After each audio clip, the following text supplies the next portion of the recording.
Morning, folks. I just wanted to explain and clarify a couple of things from my last video because, honestly, I was, in a sense, I was trying to share with you guys the peak of a culmination of study that goes back like 20 years for me. So I was trying to kind of condense all that information into 5 minutes.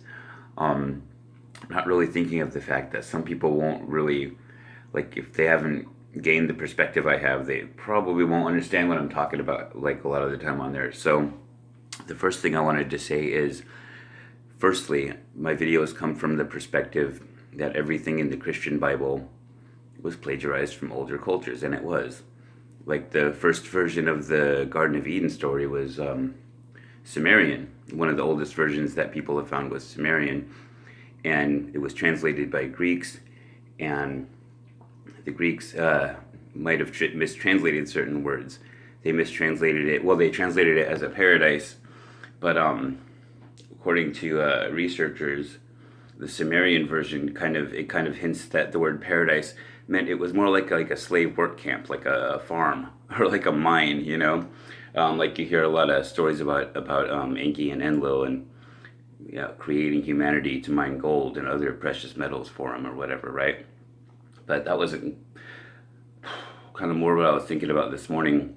I was thinking about all these things, of course, and like in the ancient world, in prehistoric cultures, every culture, basically, they had legends of basically the navel of the world, the center of creation, or the navel of the world, they would call it in a lot of these old cultures, was always in their land, So then it got me thinking further, kind of what I was touching on in that video was humanity's history switching from matriarchal to patriarchal to heliocentricity, right? Well, ancient people, they always considered their world to be the center of their land, and maybe that's kind of what we need to not be sheeple, to not be docile slaves, is to view ourselves as the center of our worlds again, to view our mother as the center of our world instead of the children. Anyways, so yeah, I just kind of wanted to share on that thought that it's like I said in the video, it's a metaphor.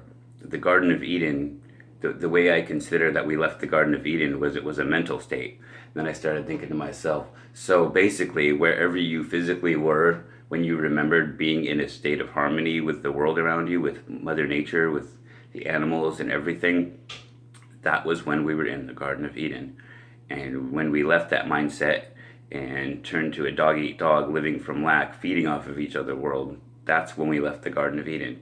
Maybe there was a physical place. If there was a physical place, it was wherever you were when you felt like that. I thought that thought in general was very interesting because this another YouTuber, he sparked me onto that vein of just that thinking there. Like when you read about the Garden of Eden stories, it even says in there, like all the animals and everything, everybody was all peaceful. The animals weren't feeding off of each other. There was no animals afraid of other animals, nothing like that going on. And it really makes sense that psychologically all flipped when man started killing the animals for food.